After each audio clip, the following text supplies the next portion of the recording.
El tema de Operación Coral, como decía en principio y como hemos visto en la primera hora, es el tema dominante, noticioso en la República Dominicana en el día de hoy, desde ayer, en el día de hoy, y creo que seguirá durante toda la semana. Pues mañana son las medidas de coerción y ahí se dirán cosas y no sabemos qué va a pasar. Entonces va a ocurrir eso. Yo tengo una inquietud que ayer le pregunté a una persona que es abogado y después le pregunté a otra persona que es militar y quedaron bueno, la persona que es abogado quedó de indagarme porque no tenía la respuesta y la verdad que me dijo, oye, me pusiste a dudar porque no tengo la respuesta en las manos. Entonces hicimos contacto con Manny Sierra, que hace mucho tiempo que abandonó el programa. Me dijo Georgie Rodríguez que era porque yo estoy en el programa y a él nada más le gusta hablar con Juan TH y con Georgie Rodríguez, pero desgraciadamente para él, que está aquí hoy soy yo y le voy a hacer una pregunta. Buenas tardes, Manny. Gracias, Rudy. Es un grandísimo placer para mí volver a hacer contacto con ustedes. No es nada de lo que ha puntualizado. Es un chisme, no te apures, déjalo así. Sencillamente. Mira, Manny, No. Manny, mi interrogante es la siguiente. Antes existían los tribunales, los estamentos judiciales, militares y policiales, que generalmente, salvo cuando un militar era ya puesto en retiro y se ponía en manos de la justicia ordinaria, así le decían, la justicia ordinaria, salían del estamento de los tribunales judiciales, del movimiento de justicia militar. Entonces, yo recuerdo, y cité algunos casos aquí, un militar estaba bajo un proceso de investigación, se estaban instruyendo cargos y era mantenido bajo arresto provisional en un organismo militar. Los policías generalmente los llevaban a Najayo, los miembros del ejército lo llevaban a la primera brigada cuando eran generales o de alta graduación, como yo recordaba, 2 o 3 casos. Lo tenían aquí, lo llevaban a la Secretaría de Fuerzas Armadas, que hay en un lugar, una suerte como de habitaciones ahí. Y entonces, ahora, mi pregunta es la siguiente. En el caso de este general y de varios oficiales, coroneles que están involucrados en este expediente, realmente, ¿qué ocurre con ellos si en lo que le pasan las medidas de coerción o termina el proceso de medidas de coerción? Bueno, a partir de la llegada del Código Procesal Penal, varió un poco eso, en el sentido de que se perdió la jurisdiccionalidad de los militares cuando estaban siendo procesados. Por tanto, entra en el derecho común en el tramo de ese proceso de investigación. Okay. Sin embargo, todavía se mantiene de alguna forma que cuando los militares no han sido cancelados, sino que lo que son es suspendidos de sus funciones o del ejercicio, ¿verdad? Lo siguen enviando a unas cárceles especiales. En el caso de los militares, por lo menos con lo que tiene que ver con oficiales, a partir de teniente hacia arriba, los envían a la cárcel que está cruzando el puente de Villamella, se llama el Polvorín. El Polvorín, ¿dónde está el Polvorín? Correcto. Que se llamaba Comando de Combate o algo así en una ocasión, sí. Correcto, lo siguen reenviando ahí. Y los policías... Mano Guayabo. Exacto, aún siendo raso, los siguen enviando a Mano Guayabo. No sé qué cantidad de presos pues dispone esas cárceles, pero es la, digamos, de alguna forma, alguna regla institucional que hasta este momento se ha establecido hasta que se conozca el proceso e intervenga una sentencia definitiva, que es cuando entonces lo pasan ya a las cárceles comunes.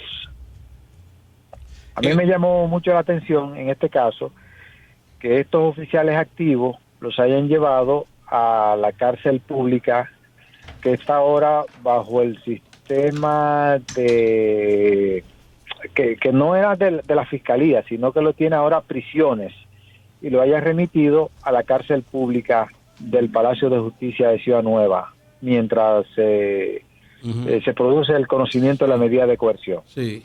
Y en el caso de que se le dé una medida de coerción de prisión, ¿irían, por ejemplo, a una cárcel pública como Najayo o, qué sé yo, San Pedro de Macorís? ¿O en este caso sí irían a su espera de juicio y su prisión preventiva a un estamento militar o policial?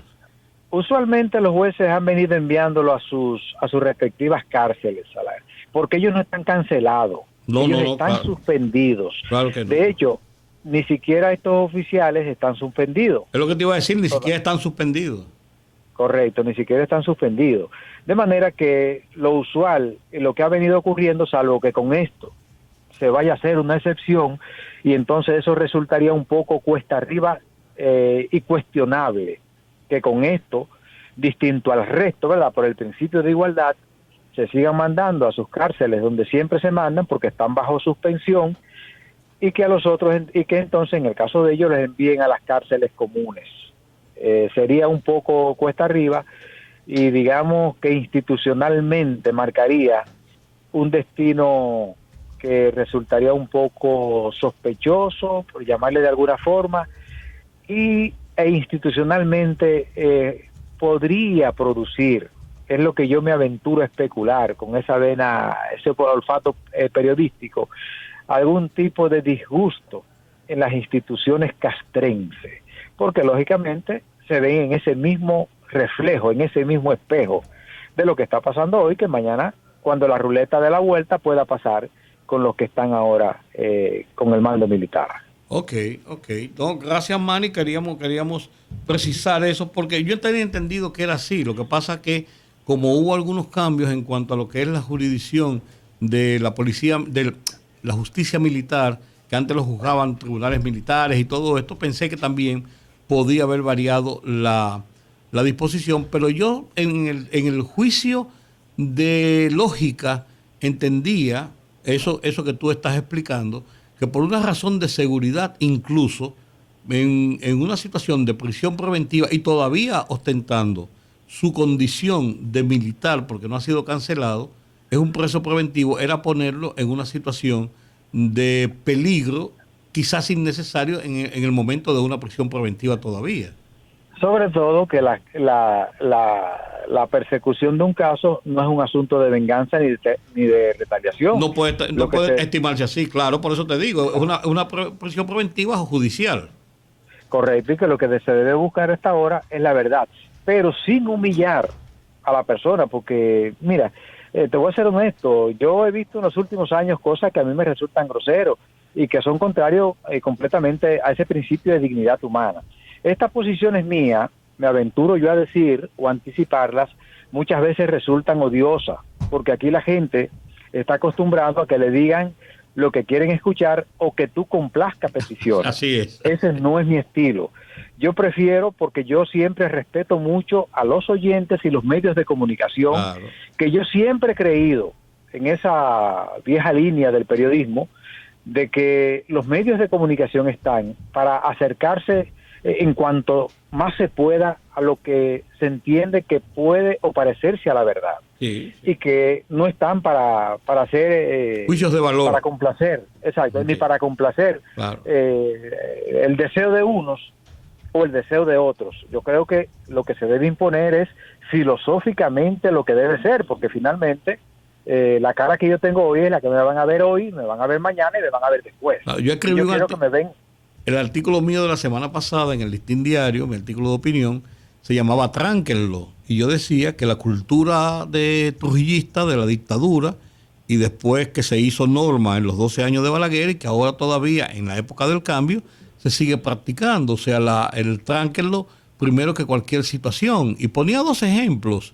Yo decía, mira el caso de Faña, por dos ejemplos muy distantes uno de otro. Mira el caso de Faña, mira el caso de la gente de Odebrecht.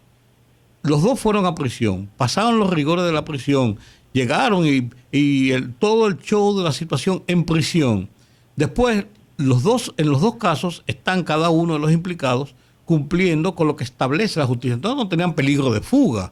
no era una persona que respondían a ningún tipo de peligro, pero ya tienen tuvieron una prisión adelantada. Un estigma. Sí, una sentencia adelantada y después de eso el paredón moral mediático.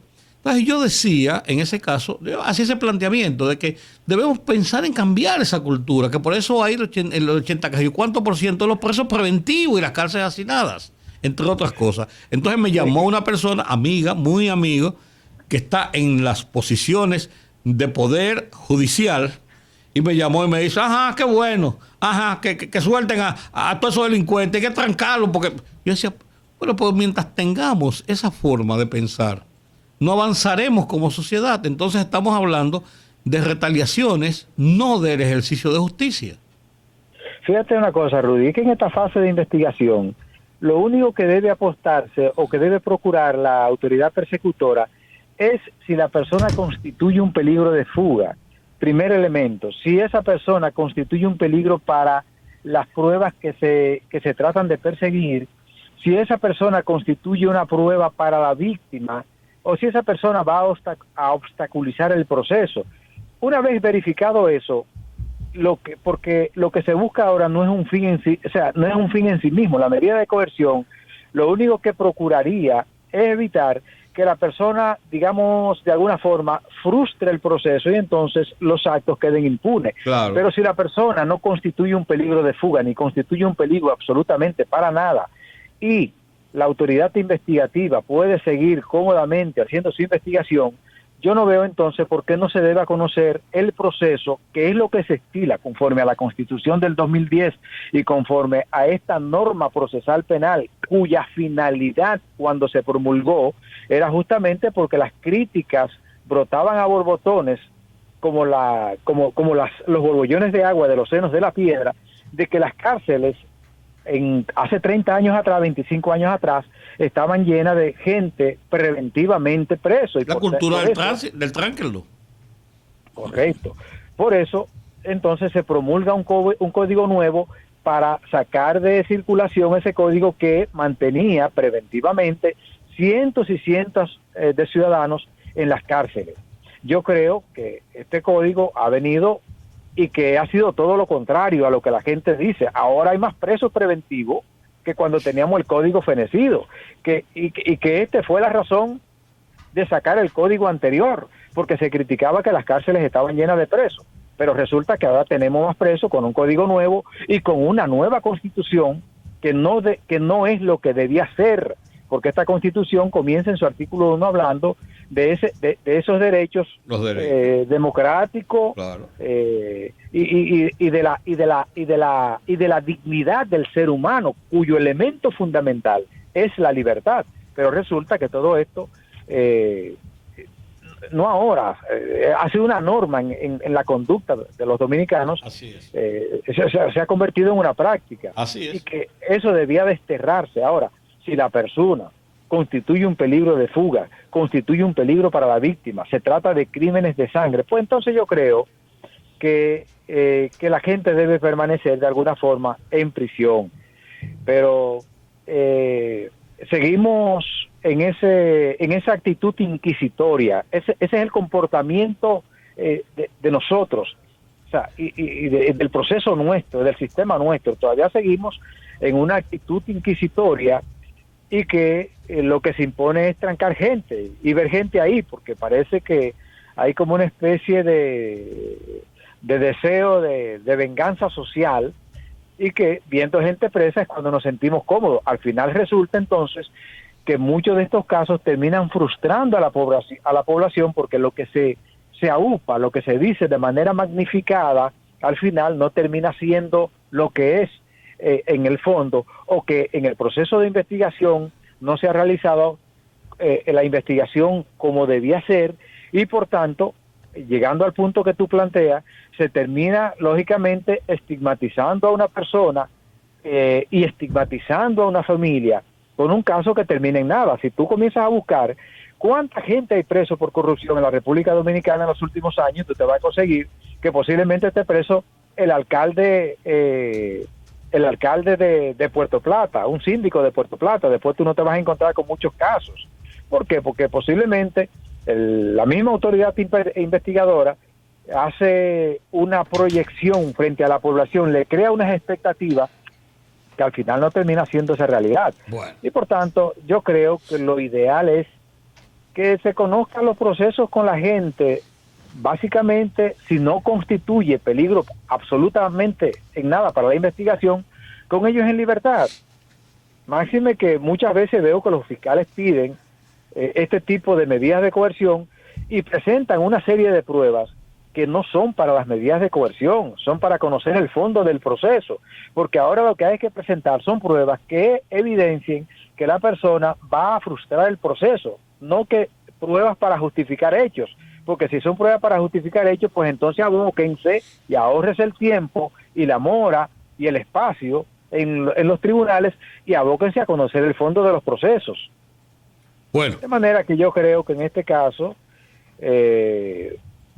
yo veo que eso, me parece a mí, yo puedo estar equivocado, se trata de gente, independientemente del deseo de justicia que tiene la población dominicana, que no constituyen un peligro de fuga. Desde mi óptica, pues yo puedo estar equivocado. Así pero es. Yo creo eso. Así es.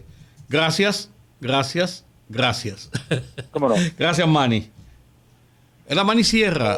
Nos explicó Manny Sierra lo que estábamos preguntando y efectivamente, si esos militares no han sido cancelados, se mantienen en su condición de militares, deben seguir el rigor de ser arrestados en una jurisdicción militar y policial.